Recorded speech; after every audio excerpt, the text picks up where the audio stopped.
Yeah. It's a big game. Who you know that got it behind the scenes like behind the O-line soon as the QB say hype. It's big game, big game. Analysis from the player's point of view. Injuries, big trades, player news. Yeah, sector competition, and he play with Tony Dungy. Better listen, I'm talking about Big Game Sports Buzz. Said everything you need and more. Yeah. Big Game Sports Buzz. I thought I told you once before. We call him Big Game James. Yeah, Big Game James. Big Game James.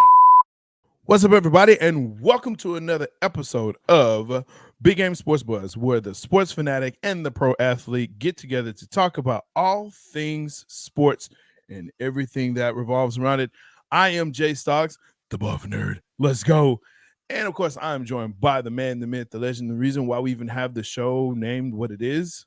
Big Game James, what up, guy? How are you? Happy New Year to you, sir. Happy New Year. What's up, baby? Merry New Year. Merry New Year. And before we go any further, yeah, you go. Hit the horn. Before we go any further, let's go ahead and shout out my guy's born day today. I said I wasn't going to do it, but I'm going to do it. Happy born day. Your mom, man, all my heart and love goes to her for pushing you out. What a wonderful lady for that. She never pushed hard. I was 3 pounds, but you're right. Test two, baby. Look. But no, man, seriously, happy born day. I'm so glad to know you're one of the best people that I know. Appreciate that, brother. Appreciate that. Man. Absolutely. So, best wishes. How was your New Year, man? How your holidays? Man, everything's been great. You know, my mom has been in town pretty much for 2 weeks, so it's been awesome, man. Mom was here. She's getting ready to go back home to Florida tomorrow. But just had a really good time being able to just, chill out, relax. My oldest is home from school, just having everybody together, friends coming over, celebrating the New Year's and then, did a little early birthday dinner today. It was awesome, man. Awesome. Good time. Nice, yeah. I know that electricity bill, it's going to be sky high. Yes, sir. It is. It's up there. That electricity and that food bill. I'll be like, I love you, bro. Turn off the lights. Sound like Teddy Pendergrass. Oh, for sure. But hey, man, we've got a really good show, of course. Episode 60, and I think I got that correctly. You did. Episode 60. Hey, that's an awesome job because normally you tear that up. Thank you. That's what I'm trying to do. Of course, tonight we're going to have on the segments. Let me get it together. 4 downs. Oh, hell no. Between the lines. Are you doing that thing you do? Oh, I got a good one. I got a good one. Right. One gotta go. Yes. And of course, tonight's top five sports moments of 2022. If you have not, and I want to, we'll address it in the 4 downs. Okay. I'm going to switch the order here so we can address it first, if that's okay with you. But let's go ahead. Make sure that you like.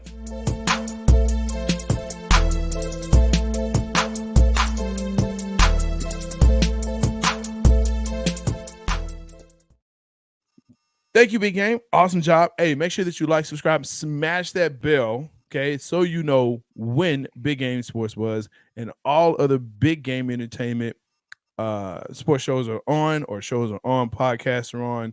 We have Cowboys Cutting Up tomorrow, definitely for sure, 8 p.m. And, of course, new show coming out, 2 Birds, 1 Show, 10 p.m. Eastern Standard Time, 9 p.m. Central Standard Time. 2 guys from Philly talking Philly sports, craft beer. Definitely check them out. Good stuff, good content they're pushing out. On the 4 downs, so we've got to address it. If you have not seen the short that Big Game has put out about Damar Hamlin, check it out. I think it's one of his best, to be honest with you. I think it's one of your best, Big Game. Appreciate that. Talking about it from the player's perspective. And we've heard from different players. I think Ryan Clark did an excellent job. Yeah, the night of, yeah. right, with Scott Van Pelt. And Booger McFarland did too. Yeah, and Booger too. Yeah. But I really like RC's. I think he did a great job. But definitely check out that short. It's on Big Game Sports Buzz and Big Game Entertainment as well. You can check that out. But I want you to just recap, if you will, and I'm going to sit back. But if you'll just kind of talk about that whole piece when you have something like that happen, and then I'm going to ask this question with it. Did the NFL get it right? Did they do it right? From everything that we've read and seen, did they do it right? So I'm going to let you go. I'm going to go ahead, take me out. Talk about what you talked about in your short, man. Well, Jay, it was really hard to watch that last night and in fast live motion when I saw it happen. I mean, it was a hard hit. T. Higgins was running hard. DeMar Hamlin came in, made the tackle, and then I saw him down. But then when they went to the replay and they showed him jump, pop up, and then stumble and fall back down, I was like, man, he got knocked out. I'm thinking it's a straight up head injury. But then, the longer it took, the players came out on the sideline, kneeled around him, and then when they mentioned CPR, you knew something very serious was going on, and it was something that I never experienced before. I was blessed to play 8 years of professional football, 5 in the NFL, 3 in the Arena Football League. You see a lot of different things happen. You see injuries all the time, and Ryan Clark made a statement, but it was a true statement. Back when an injury would happen in practice, or even sometimes games, you move the drill down 15 to 20 yards and you keep going with practice. So you learn, you witness injuries, you witness things happen, but you're always moving on. You always keep going. Last night was something so horrific and unlike anything else, they couldn't keep going. TV had to cut away. The announcers were trying to find the right things to say. And when you see a teammate get hurt, even when you see someone on the opposing team get hurt as a player, you never like to see this because it's a battle and it's competition. But at the same time, you never know when you might end up on a team with that guy from the opposing team somewhere else in free agency. So it's always a brotherhood as well for a lot of people and a lot of guys. So to see him down on the ground, not moving, but to see the emotion that it took on his teammates' faces, let you know how serious it was. And it just shows you that, life is short, life is important, and you got to maximize the opportunity. And Ryan Clark made a very good point, Jay. He said, as a kid, you have a dream, and then you're living this dream out, and here it is. DeMar Hamlin's 24 years old in his second year in the NFL, playing on the biggest stage of football. When I say biggest, it's not the Super Bowl, but Jay, we used to all talk about wanting to play on Monday Night Football, dog. Monday Night Football, like I said in my short, was the pinnacle of the week. You knew that after all those games finished on Sunday, you get to Monday, all eyes were on those two teams playing, and you wanted to ball out to make a statement for all your peers in the league to admire the job you did playing on the field, right? So here it is, this kid, and I say kid because he's 24 years old, stepped up when he had to, got moved into a starting role, playing great football, probably having the time of his life, just living his dream out, and all of a sudden, just that fast, in 1 second, his life has changed. And when I say his life has changed, we're still praying and hoping that his life continues. He's in critical condition right now in an induced coma. Man, it's the scariest thing in the world. And the more I think about it, I got choked up, even talking with my mom about it. My mom, one point in time when I got hurt in college, she was like, I'm glad you're living your dream, but I hate it at the same time. It's so scary. So just think about what his family had to go through. Thank God his mother was there. She didn't have to hear about it from afar. She was able to be there for him. But whenever you see anyone get hurt, you don't like it. And to have to be on that field and witness what he went through during that Monday night game, 10 minutes into a game, I can't even imagine what it did to both players on the field and on the sideline. Now, to talk about and answer your question, did the NFL get it right? The NFL did what was right in the long haul to make themselves look right. That being said, there's no part of me that's going, I will sit up here and say it right now. And if I'm wrong, but I doubt it and I believe it in all my heart. They wanted to find a way to finish that game, but the severity of the injury just was too much. If at any time Damar Hamlin would have moved a limb and gave a thumbs up, that game would have continued. Point blank. Yeah. Period. They were going to try to finish that game. And that's the thing. That's just like when 9/11 happened. You know, that was the era I played in. I'm in the training room, and I remember one of our trainers going like, "Holy shit, come look at this. I'm hurt." I had some guys off the table to get me to the players' lounge in front of our big TV, and you just saw airplane flying to the World Trade Center. You're like, "What the?" And here it was until different reps, like people like Michael Strahan.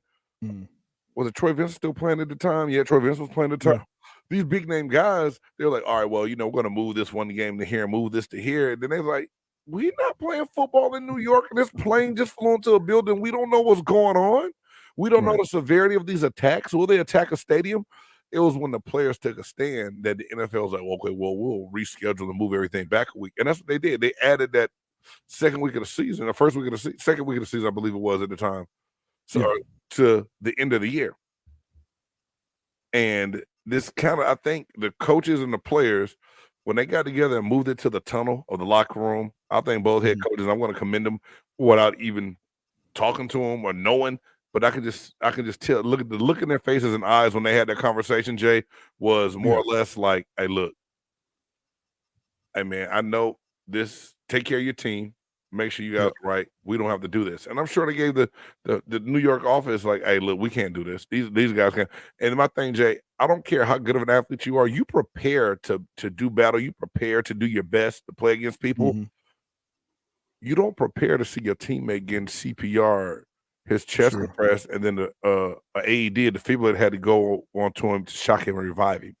You don't see that. I mean, that's one thing I told people. I've seen compound fractures, I've seen torn knees, I've seen legs facing the opposite way, I've seen hand dislocations. You've seen some gross stuff. They're like, oh God. Then you go to the trainer like, hey, is everything gonna be straight?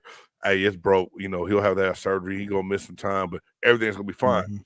And you get a peace of mind, and you go back and play again. There's no peace of mind coming when you know your teammate in the back of your mind. Your teammate's in the hospital.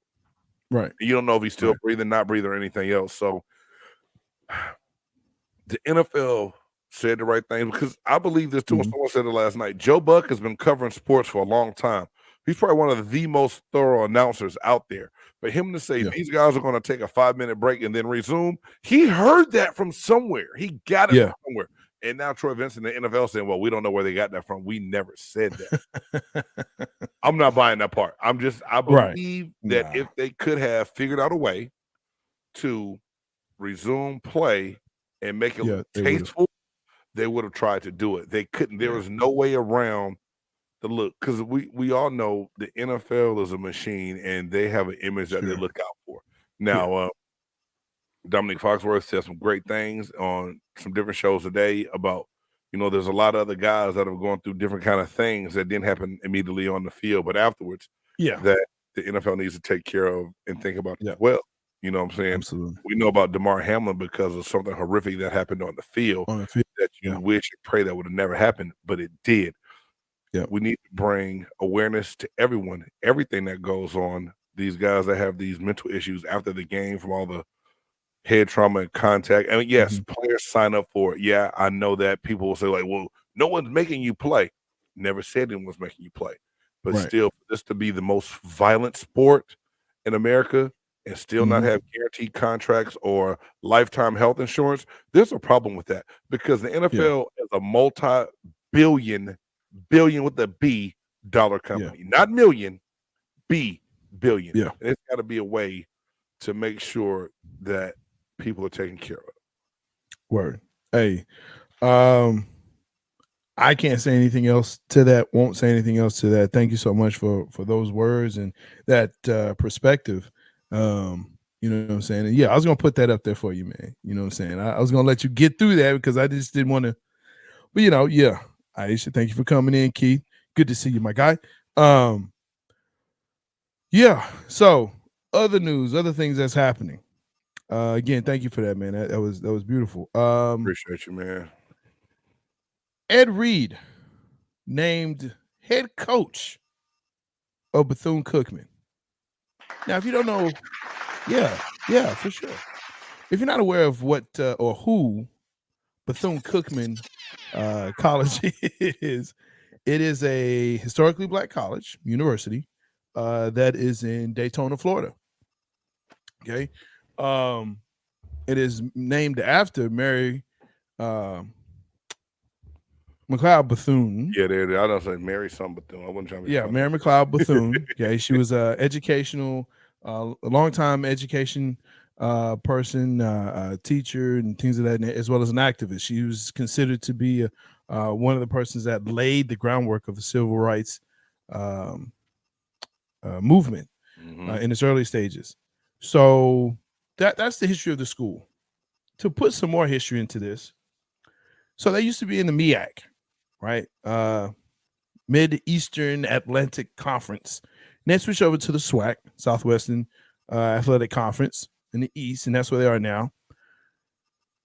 In the past 2 years, 2021, they were 2-9, right? They didn't play in the COVID year. The year before that, in 2019, they were 7-4. I just want to put some things in perspective here. Now, this is one thing that we're going to talk about the counterpart here, but Shannon Sharpe said this on Undisputed, and this is what I agree with. He said this back on December 28th. It's great for Bethune-Cookman. It's great for HBCUs. It's great for those players. Glad that Ed Reed is there, but he is no Deion, so don't compare him to Deion. Deion is he's one person. He is the only person that can do what he has done, but he has laid the groundwork. I had this discussion with a person over New Year's, and they talked about how they were disappointed in Deion. He should have stayed 3 more years, and it's like, why? For what? Right.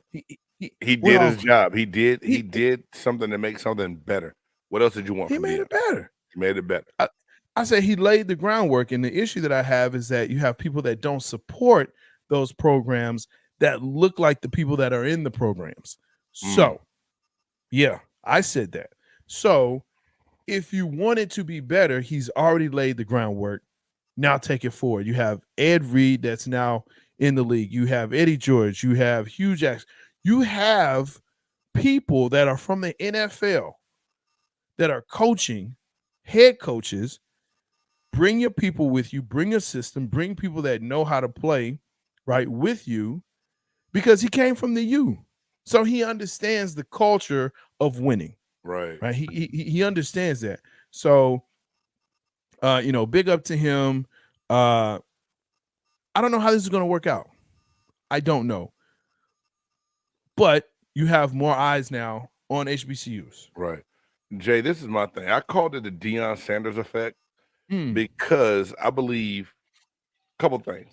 A lot of these universities and the university athletic directors are going to look for those former Hall of Fame NFL guys that they know that may have some interest in coaching football, college football, and say, hey, why not do it here with us? And let's see what we can do. Now, one thing I know that I think Ed Reed has in his favor. He's staying in the state of Florida, the state where he's from, the state that he knows, a state he can more than likely recruit well, right? Yeah. Now, we all know, Shannon said this before, because he played in a small HBCU in Savannah State. It's all going to come down to the facilities, and we know that the facilities are not on even playing ground with Division I schools or even bigger FCS schools, right? That was something Deion Sanders went in and was able to do at Jackson State. He was able to get new athletic facilities, training facilities, upgrades, modifications. Right. Bethune is going to have less of a budget. Now, Yeah. not that Jackson State had the budget. Deion Sanders reached out and used his resources. The one thing I know about that gold jacket, Jay, the only gold jacket I'll ever wear is if I go buy one, right? I'm about to go buy my gold jacket. My gold jacket is not coming from Canton, Ohio, right? But that gold jacket carries a lot of weight.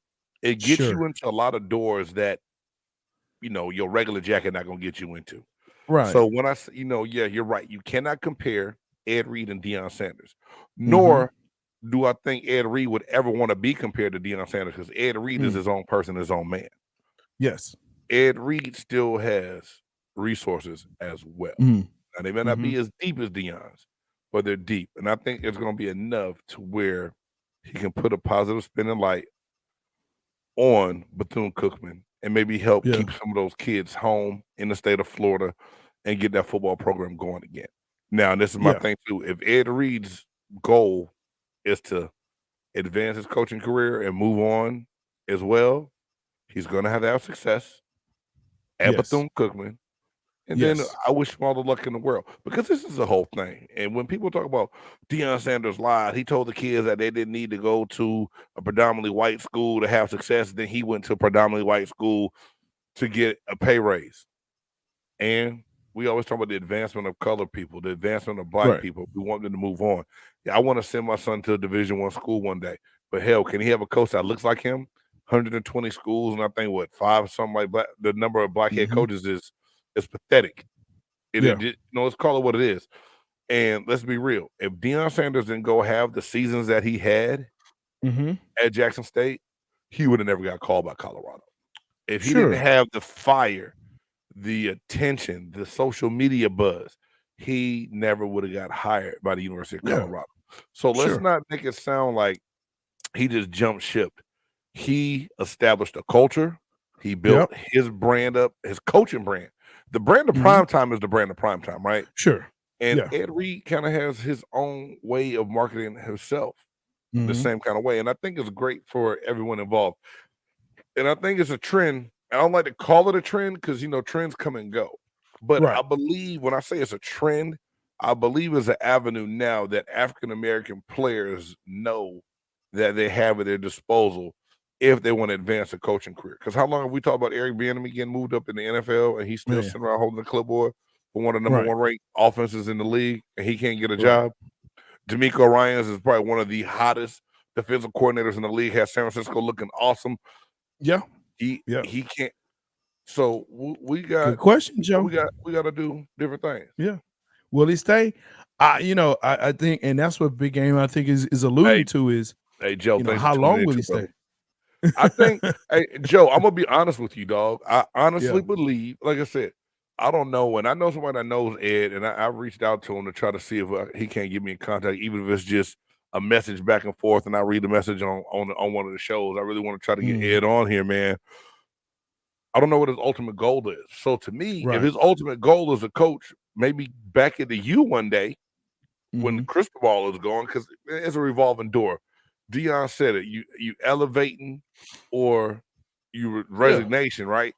Yeah. So I believe Ed is trying to get that resume together because he coached 1 year NFL as a DB's coach. Then he went on to the University of Miami as a pretty much a consultant, right? Yeah. So he helped with recruiting consultant, different things, the ways to run the program. They kept him around because he's great energy, dude. Like I ran into Ed Reed one time in New Orleans, talked to him real quick at a place, and dude, the dude's energy is amazing. Like it fills a room up. So he's gonna be great around young people. But I think the ultimate question is, what's Ed Reed's goal? Is his goal to be a D1 college football coach, or is it just to, build up a program, start a culture, and stay there? Because we have some guys that played in the NFL that are head coaches at HBCUs. Are just not Hall of Fame guys, so they don't get the publicity and push like the Deions, the Ed Reeds, the Eddie Georges, and Hugh Jackson was. He's not a Hall of Fame player. He's just an NFL coach that came in at Grambling to try to switch a culture, which I'm not mad at all. Ed Reed, I tip the hat to you, brother. I wish you the best of luck, and go get it, man. Go. So whatever Ed wants to do, if he wants to stay, stay forever. If you want to dip, peace after you get it going. The thing is, make it better than you found it, right, Jay? Yeah, and that's it. And I mean, here's the other thing. We also have to understand that this is a Division I FCS conference. Okay, these are Division I schools. Now, does that mean they'll get to go into a playoff? Don't know. But now we at least have with Deion at Jackson State, we can now have that conversation. You know, let's say he did win the Celebration Bowl, and it was a really good bowl game. Okay. When it's overtime, but let's say he wins that Celebration Bowl. Does that mean now that Jackson State is getting that consideration to go into the playoff, to at least be in that large bid?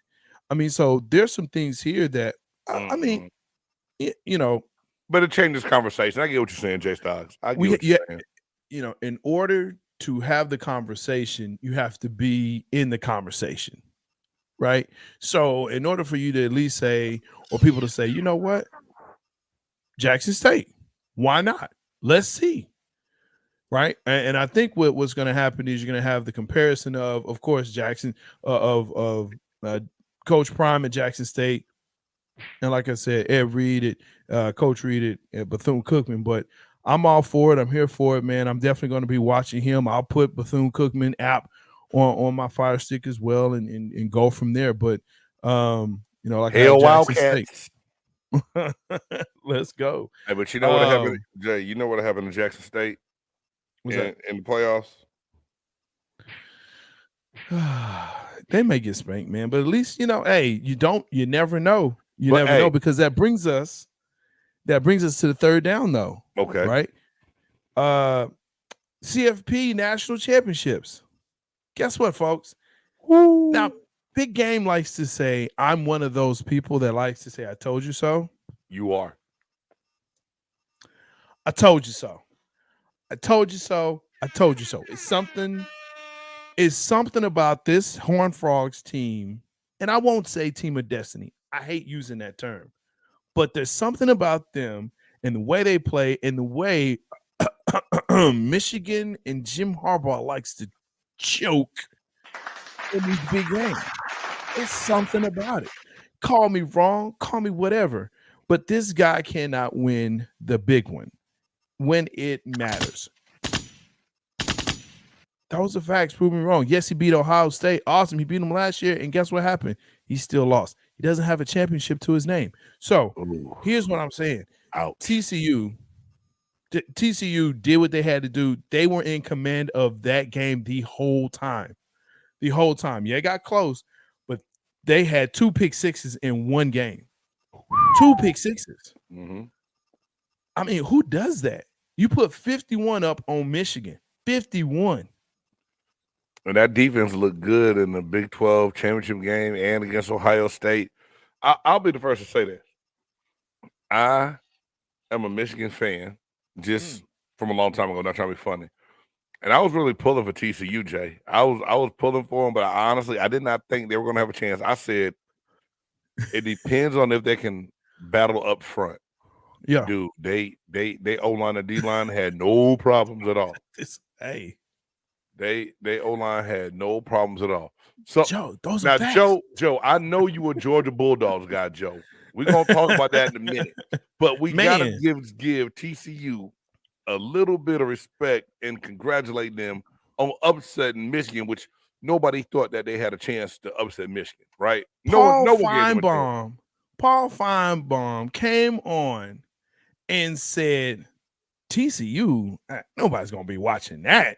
No, TCU, they don't travel. Yes, guess what? Yes, we do. Yeah, that's fine. We ready for it. We are ready for it. I'm telling you this, like I said, now this is not this is not a team of destiny. I won't say that. Okay. But let's go to the other semifinal game. Because we got Joe watching.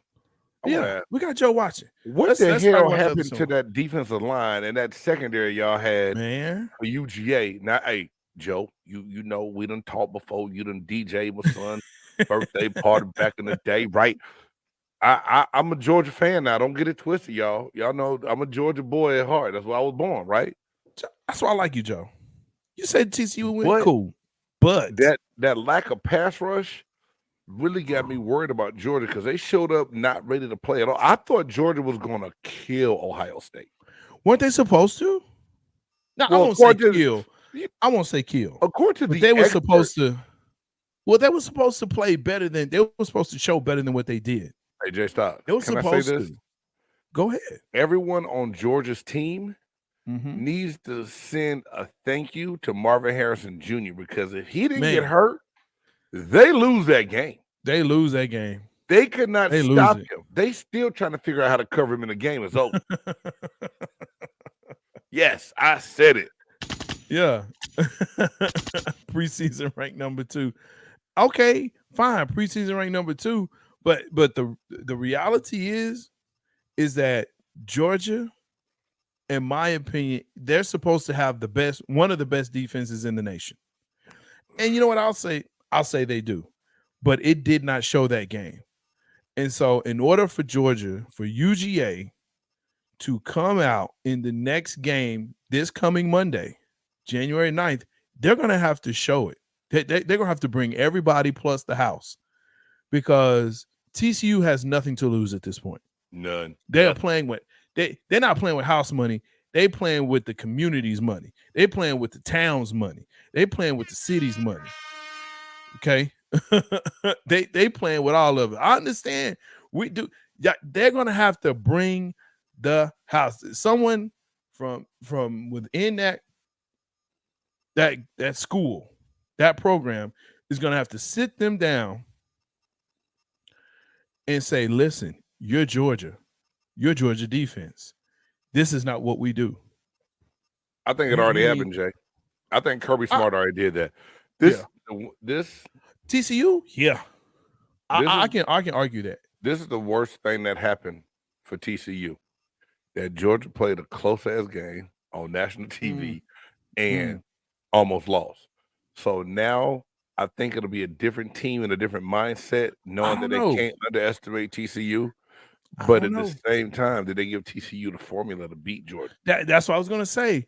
I think this is Rocky 4. This is Rocky 4 right here. Damn. This is you beat Apollo. You beat Apollo Creed, and you've been decimating people. And yeah, it came close, but now he got cut.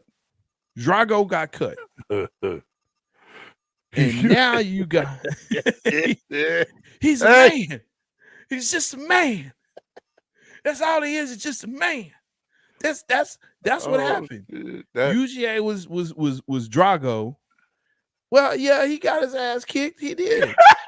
He did. Rocky won though. He got beat up doing it, but he won in the end. That's all that matters. He won in the end. And when you don't have anything to lose. That's what Rocky did to Drago in that last round. Hey, in that last round, that's what I'm saying.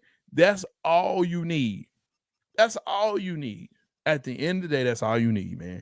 Because I'm telling you, UGA is going to have to bring the house. Now, they may, in the end, in the fourth quarter, take it to them. The over-under right now is 62.5, I believe is what it is. Ooh, Lord. Right? Well, it should be. They scored. I mean, think about it. Georgia scored 38, right? And then TCU scored 51. Georgia scored 40. Was it 41? I thought it was 38, 35. You might be right. I might be tripping. They scored a lot of points. It was over 40. Yeah, it was basically over. Yeah, it's a movie. I get that. It's a movie. But there's still references here, man. There's still references here. Like I said, y'all was so upset. Y'all was crying. I saw the people in the stands boo-hooing. All little Georgia people just, it's over. Kirby Smart ain't that smart. Then at the last second, guess what? Yeah, they're going to have, man, I don't know if 45 is going to make it. I honestly don't think 45 may make it, man. You may need more than that with this team because their defense is a opportunistic defense. Their offense can score at will. They got fast guys on the outside. They got a good running back. And Max Duggan plays to win. And he doesn't care what he's going to do. And that third down conversion, man, I'm telling you, it's something. Teach me how to Duggan. Teach me how to Duggan. Teach me how to Duggan. Look, Joe, that's fine. You can tell me to stop it, but I tell you what, on the 9th, on the 10th, I want to see you here. On the 10th, I want to see you back here. Come back here on the 10th. That's all I'm gonna say, Joe. On the 10th, come see me. Come see us. Hey, Joe, I'm gonna reach out to you, man. I'll send you a link. We'll have you come on and talk for a few minutes doing. Oh, for sure. We'll definitely do that. You know, because Jay Styles, we'll definitely do that. Jay Styles gonna talk smack. I'm like I said, I want to see TCU do well, but I'm not gonna lie to you. I want Georgia to repeat as national champions. I said this already. Man, to my friend. I mean, I'm just saying. I love an underdog story, but you know what I'm saying, I might not be able to go back to my red clay state if I picked against my Georgia Dogs. At the house, man. I'm watching at the house. I got a new TV for Christmas. I'm watching at the house. I don't know.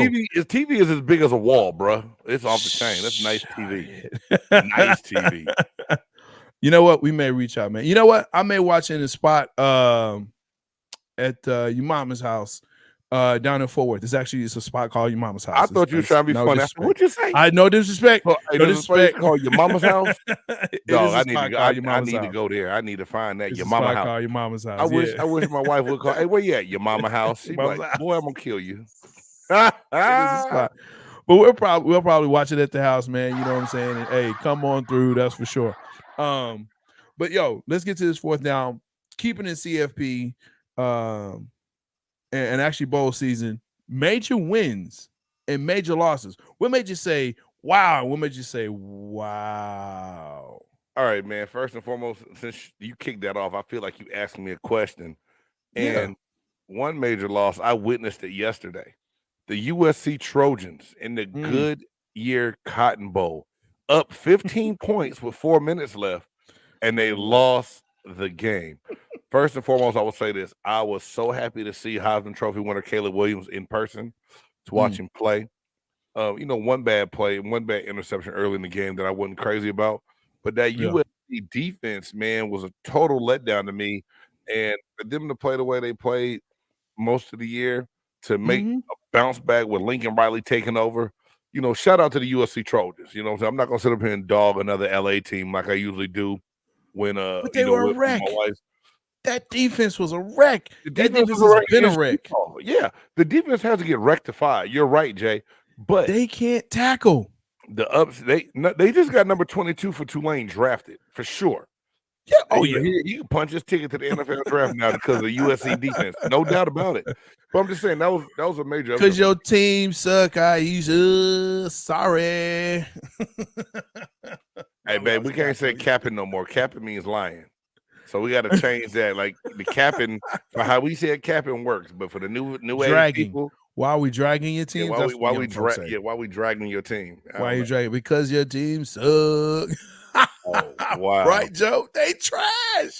SC is trash. LA is trash. They're trash. They're trash. Man, I love you, Aisha. I love you. They trash though. Rewind. Come on now. And then another thing that surprised me, Jay. The powerful SEC. The SEC getting so much love, so much pub. Man. And besides Alabama and like LSU, I think. Yeah. Did Mississippi State come back and win yesterday? I don't think so. I mean, SEC football got their ass drugged during these bowl season. They supposed to be the big boys on the block. I tell everybody, you take away them. No, Mississippi State did win. Did they win? Okay. State won. Ole Miss lost. Ole Miss lost. Yeah. But my thing is, you take away Georgia, Alabama, and LSU, and the SEC is just the Big 12 or the Big 10. There ain't nothing special about them. Come on, girl. Come on. Come over here, gonna limp back. That's all I'm gonna say. I got you.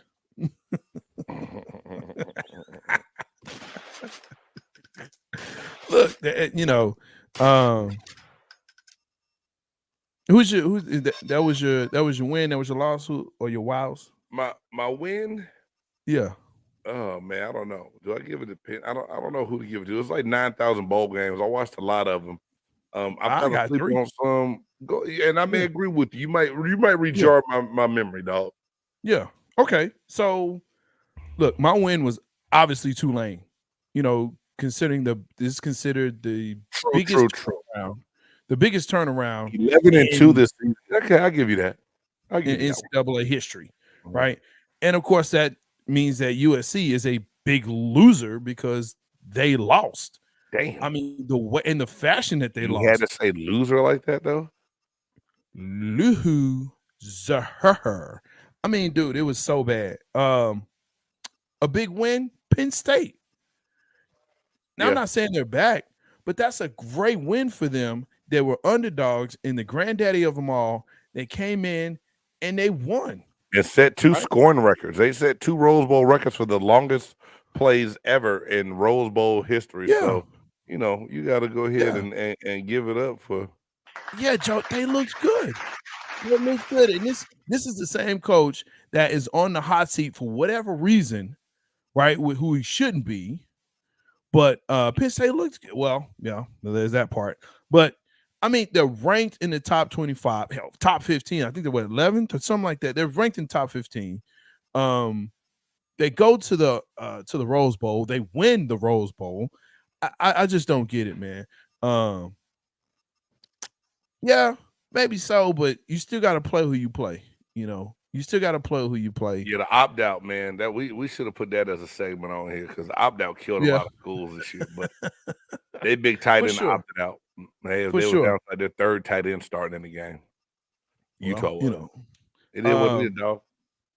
Oregon State, huge win. Woo! They beat the brakes off Florida. You know, and we talked about SEC for all of the SEC talk and how it's, you know, the preeminent this and preeminent that. And I continue to say they only have 2 teams. They only have 2 teams. Who's the third? LSU, Georgia, Alabama. Oh, come on, man. Just stop it. Stop with this LSU. Stop with this LSU, okay? They play Purdue. Stop it. Stop it. And? All right. They got 2 teams. That's it. I'll give you 3 of the interchanges, Tennessee, LSU, whatever. Tennessee just came back to relevance this year. It just came back, right. So I'll give you maybe 2 or 3. Out of how many teams? They got 16? Come on, 14 until Texas and Oklahoma take their behind over there to get drugged. Now, I'm glad you said that, right? Yeah, Tennessee, whatever. I'm glad you said that because I said, right? And Florida is a big loser. But also Texas and Oklahoma. And I love Texas. I do. But they're losers. They're losers. Number one, you lose to Washington. You shouldn't have.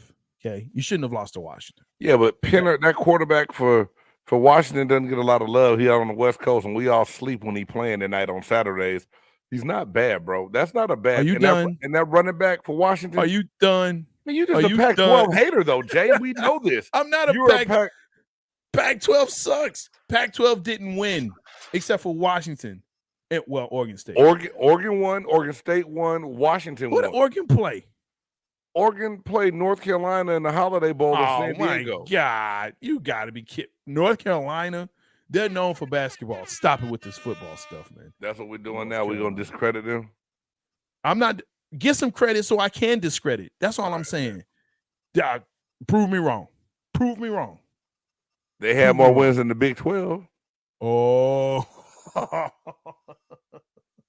Somebody pull it up. Let's Big 12 is a hard conference. No more than K-State. K-State got their ass beat by Alabama. They did. But K-State still ranked top 15. Okay. They won't be when the final rank. Hey, K-State ran into the Sugar Bowl, and all I heard was, they'll probably still be in the top. They'll be in the top 25, that's for sure. Texas will not be. Oklahoma should not be. Florida State. Florida State is not back. How do you lose to Florida State like that? Hey, man, that wide receiver number 14 from Florida State is like a reinvention of a young Randy Moss. That boy is 6'7" and just grabbing all kind of everything on them fools, man. You got to give him love, dog. I'm giving him love, but I'm also saying that, hey, SEC, Texas, Oklahoma, okay, fine. Get beat up. They're going to get beat up. That's what's gonna happen. They're gonna get beat up. I'm gonna blow the whistle on that one. Man, blow the whistle. You know what that makes me say too? Oh, hell no! Oh, hell no! Oh, hell no! Oh, hell no! Oh, hell no! Oh, hell no! Oh, hell no. That's right, folks. It's the time of the show, the time of the podcast where we look at things that happen throughout the week and it makes us just say, oh, hell no. Now, make sure that you like, subscribe, smash that bell so Give you that know thumbs when, up. and give a thumbs up so you know when Big Game Sports Buzz and anything that's on Big Game Entertainment is going down. Tomorrow, of course, we have Cowboys Cutting Up at 8 p.m. Myself and Trey Collis. We're going to be talking Cowboys, playoffs, possibly number 1 seed and home field advantage. I know. Yeah, give it all to me.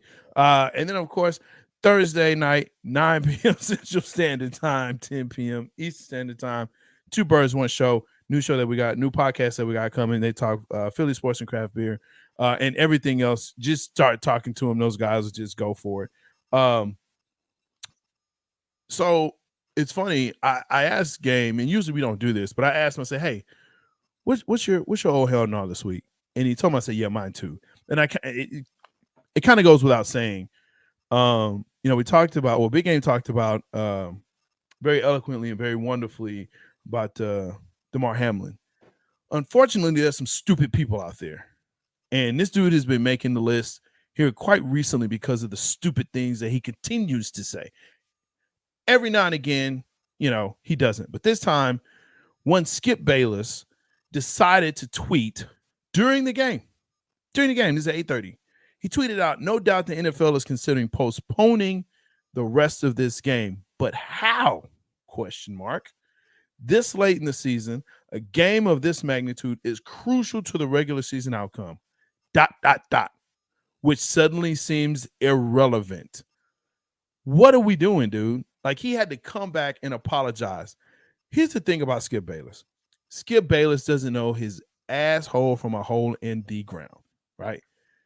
And unfortunately, his head is so far stuck up there that, hey, he can't do what he needs to do, right? He cannot understand what's right and what's wrong. How do you call a Hall of Famer in Shannon Sharp and say, you're not Tom Brady? Who is Tom Brady? But I tell you who Shannon Sharp is. He's a 2-time Super Bowl champion, Hall of Fame tight end, right? No one can cover this dude. But yet you want to downgrade him and disregard him? Bro, what have you done? What have you done, Skip? Again, it just continues to pile on. Shannon was not there today, and I think it has something to do with the tweet. That's my personal feeling. I don't know Shannon. I've reached out to him. He don't respond to me, but I've reached out to him. I'll continue to do so. But Shannon is one of my favorite people. He is. He's one of my favorite people to watch on these talk shows and stuff like that. But this is where you take it too far. And he tried to apologize, but you take it too far. You take it way too far. Caleb, my guy, Caleb Loves Benny. Hey, good to have you on the show, man. Coach. Hey, man, Jay, you said everything so eloquently, it's so perfect. I don't think I need to touch on it. It's one of those things, man, to where Skip Bayless is like Colin Cowherd. Like, they both thrive on saying dumb stuff to ruffle feathers, yet they keep him around, just like a Jason Whitlock. I don't want to give. 2 weeks in a row now. Skip Bayless has weaseled his way into our oh hell no segment. Yeah, because he continues. How can you be so insensitive to you're wondering what the magnitude and importance of a game is where a young man is in critical condition and might not live? You're wondering how a game will be played or why the NFL might stop it.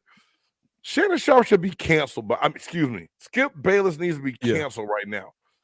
He'll still have the followers because there's still people that think just like him. Yeah. I read a statement about somebody or, someone put on Facebook like, get a shovel already, bury him and move on. Let's get the game going. And it's just like, if I saw anybody like that, if I saw somebody like that face to face, a statement like that, I'd punch him in the mouth. Straight up. You don't Man. react that way when that's someone's life, bro. And for you to wonder about the importance of playoff ramifications because the Bengals and Bills won't finish a game. Oh, hell no, Skip Bayless. Yeah. Go to the Yeah. Yeah.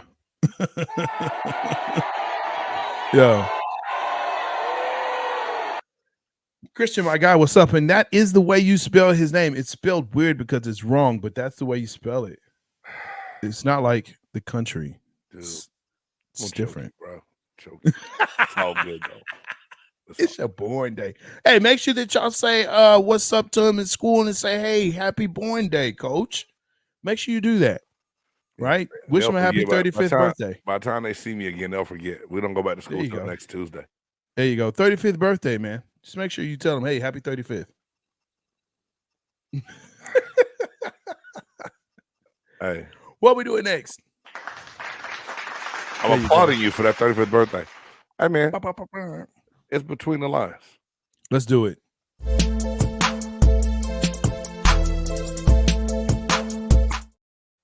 All right, so here we're going to talk about NFL things, and man, there's a lot of things going on.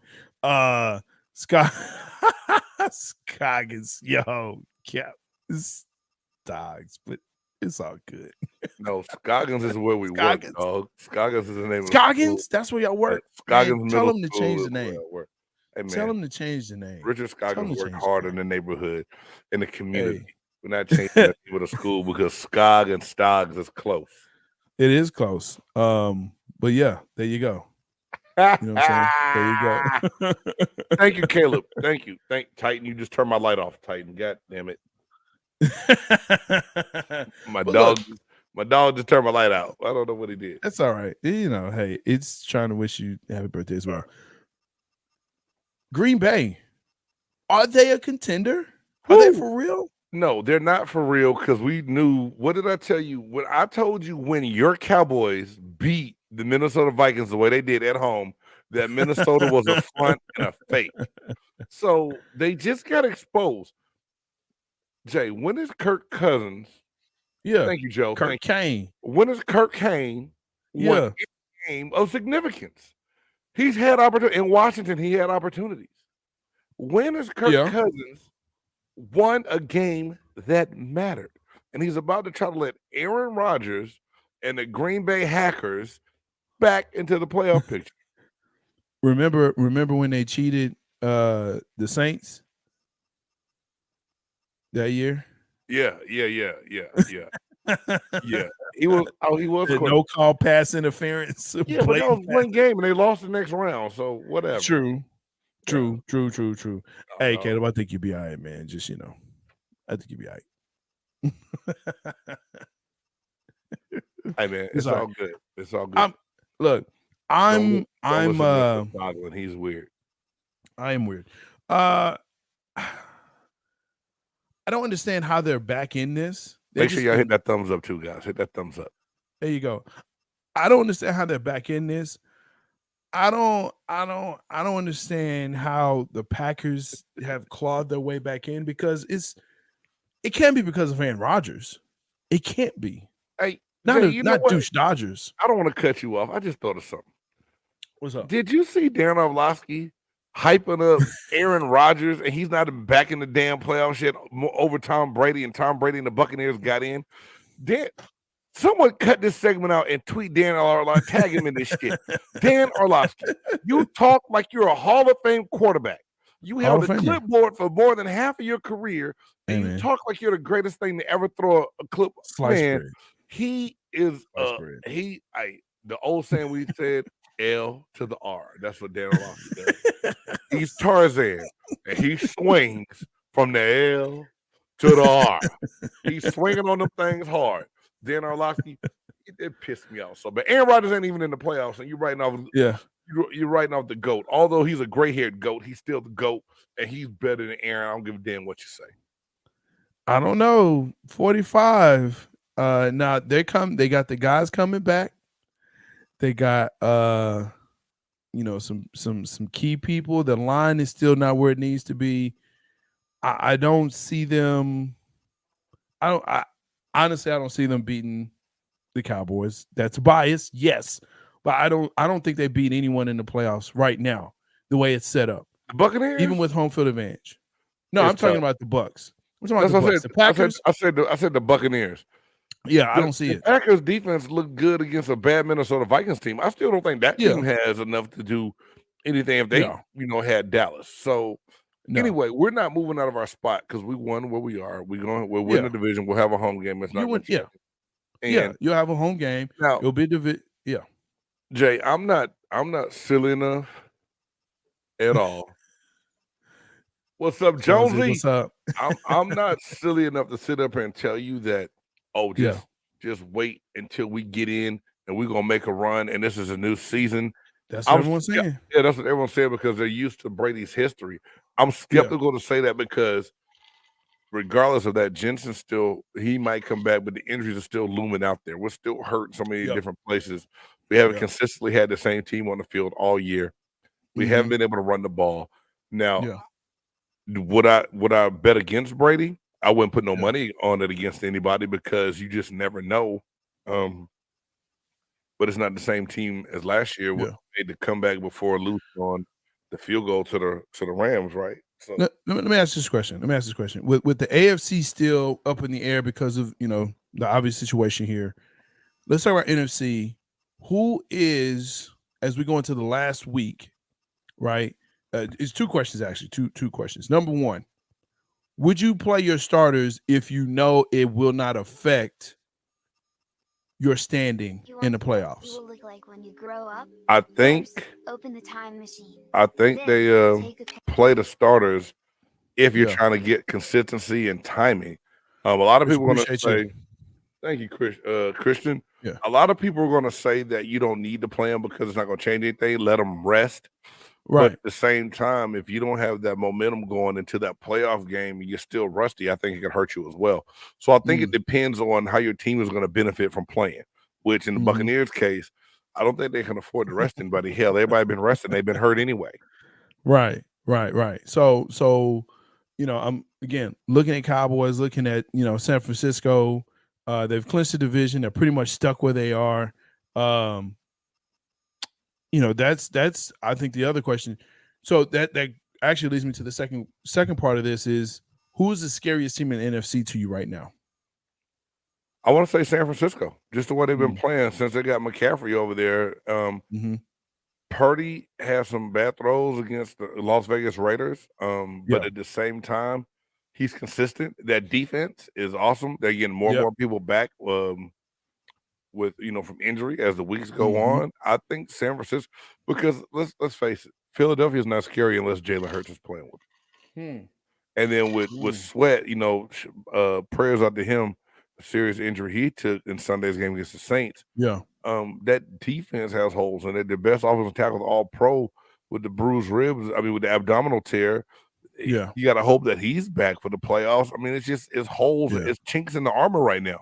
So to me, Dallas with the inconsistency, honestly, Jay, and that it is the inconsistency of Dak Prescott's play, and they're still vulnerable to be run on.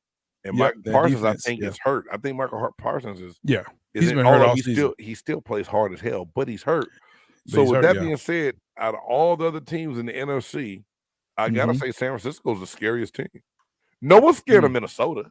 You're not scared of Minnesota. Now, if Detroit gets hot, right, the way their offense has been playing, Detroit might be a little scary. But to me, the scariest team right down the NFC is the San Francisco 49ers. Well, that last game is going to be very important, obviously, because you have Green Bay playing Detroit. Whoever wins gets in.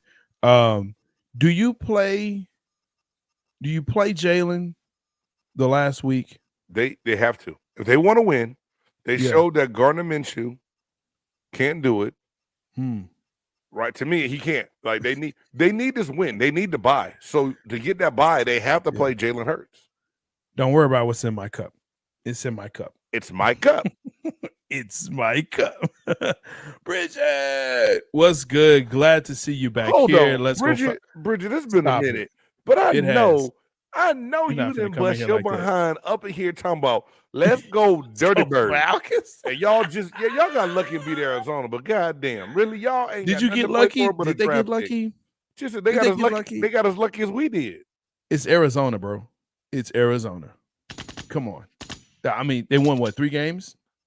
4? Yeah, Maybe? 4. Come on, 4 games. Come on, Yeah. Get out of here with that. Get out of here with that. Bridget, girl, you tripping? I can't believe what cowgirls. Whatever. Hey, you know that's what it is, Bridget. Hey, look, shout out to all of Atlanta. It's a beautiful place, but Joe. Yeah, Joe, Bridget, Joe's a Georgia boy, Jay. Just so you know, I understand. He's they a live Georgia in guy. delusional. Rise up, man. And we're gonna. Okay. And I'm hoping we rise up to Atlanta this weekend and plug them dirty bird feathers too. But I mean, I think you make a very good point though. Do you play Jalen? Yes, you have to keep that seed.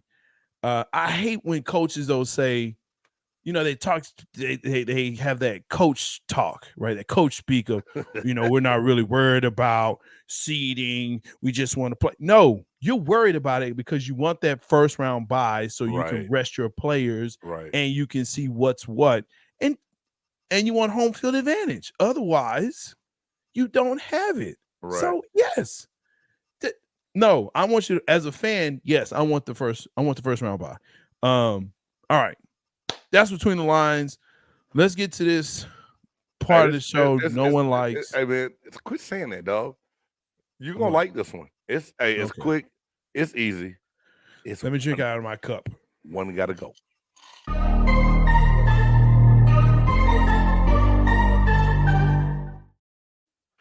Yes, y'all. It's the one segment that Jay Stoggs regrets ever letting me do.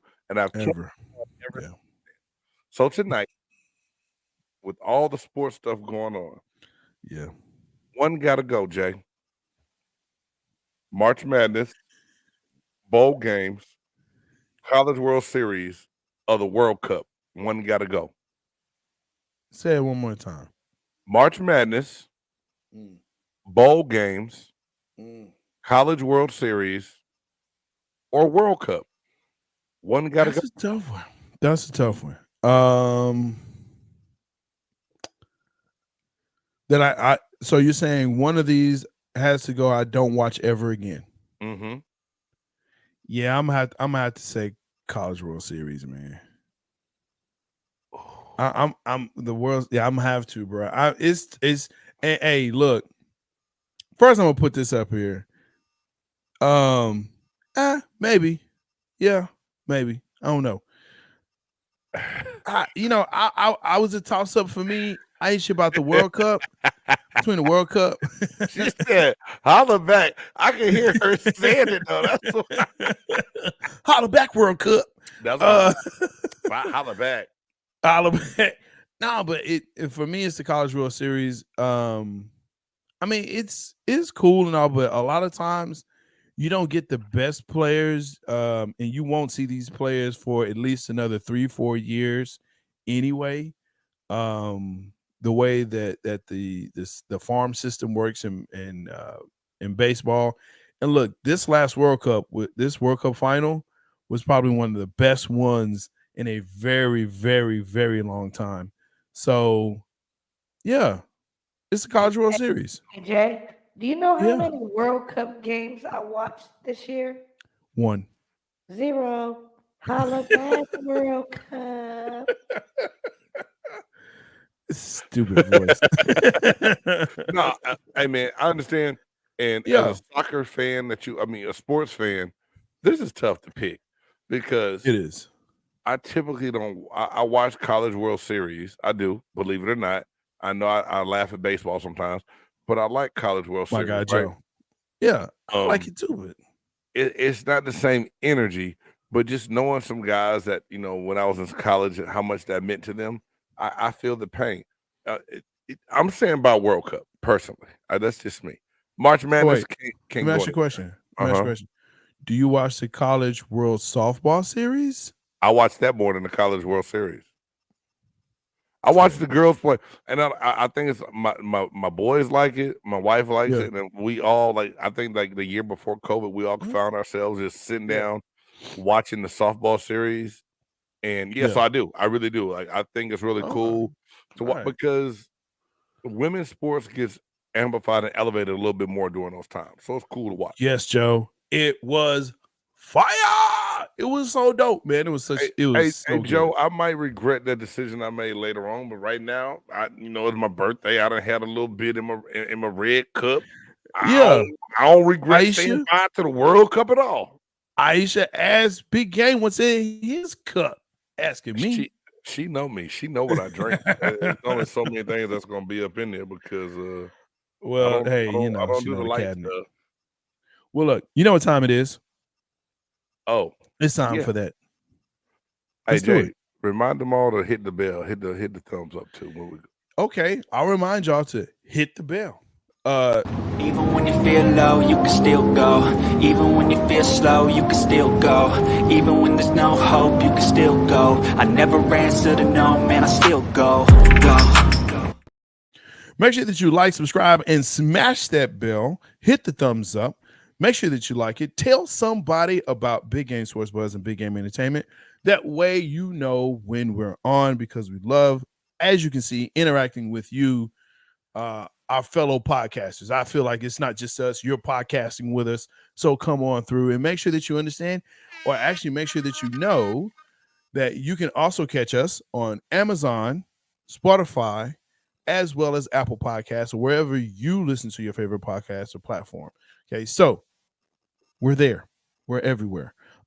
This week's top 5, there are people that have a top 100. Some have a top 50. Some have a top 25.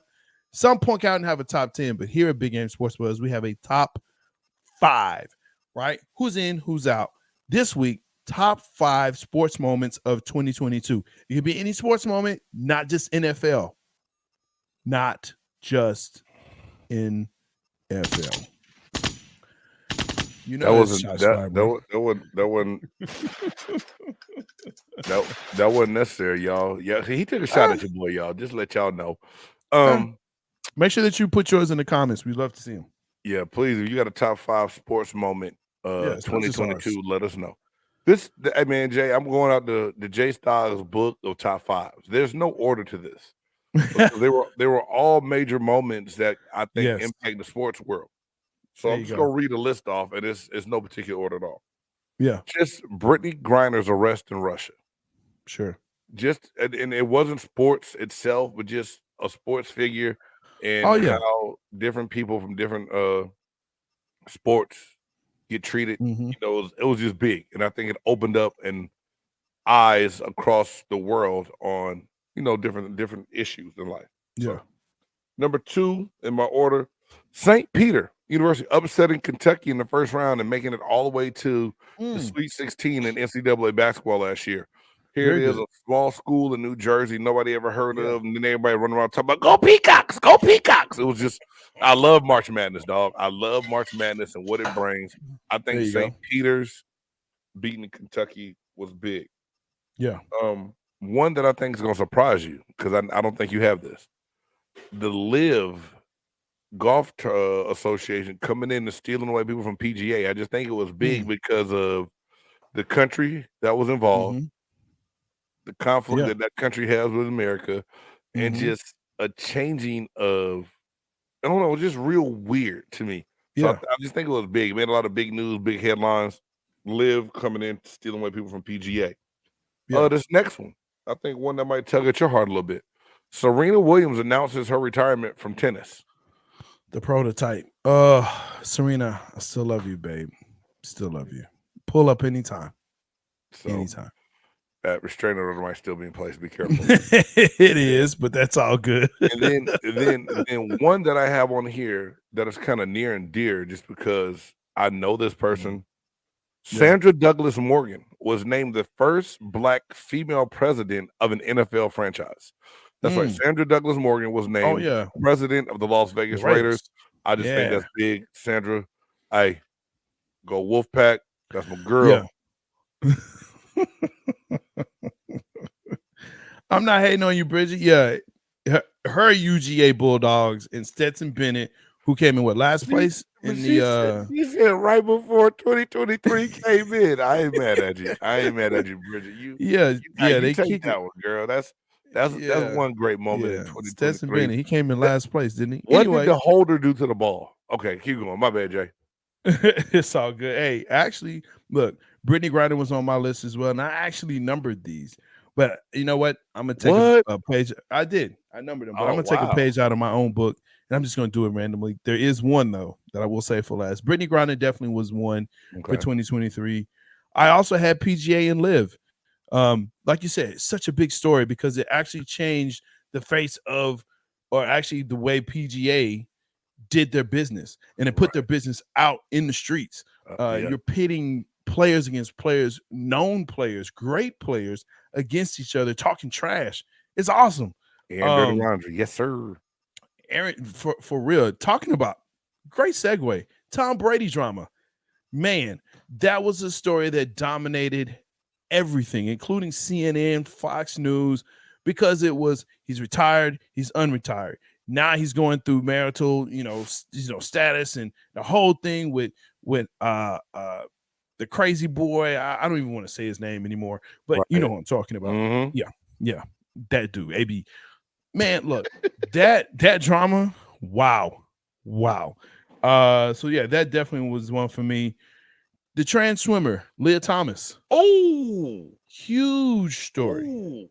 Huge story, and it definitely shine. We want to talk about shining lights on sports, and shining sports. Shining light on sports and what that means for everyone else, and it affected so many other people in having those conversations. So yeah, that was definitely a big moment, and the fact that she was allowed to win the NCAA. Man, wow. And of course, my number one. You know what it is. My TCU Horned Frogs going to the championship where they're going to meet UGA, possibly win. And if they do win, that'll definitely be the biggest sports moment of 2023. And we can start it right on off. But yeah, those are my top 5. Let's see your top 5. Make sure that you put it in the comments. Make sure that you like, subscribe, smash that bell to know when Big Game Sports was and all Big Game Entertainment comes through. I'm Jay Stocks, the Buff Nerd. Let's go. And thank you for sticking around with us. James. Thank you for sticking around with us, participating. We love it so much. Make sure that you continue. Be kind to each other. Love each other. Hey, life is short. Okay. Yeah. Take the time. Go see somebody maybe you haven't seen in a minute. Tell them, hey, you know what? You're not so bad. Way to go, Jay Stoggs, man. You got Continue to pray for Damar Hamlin. And y'all have a great, happy new year. For the Buff Nerd, it's your boy, Big Game James. We out.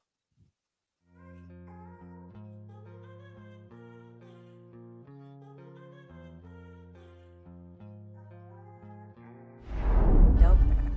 It's a dope move by Speed. Yeah. It's a big game. Who you know that got it behind the scenes, like behind the O-line, soon as the QB say hype. It's big game.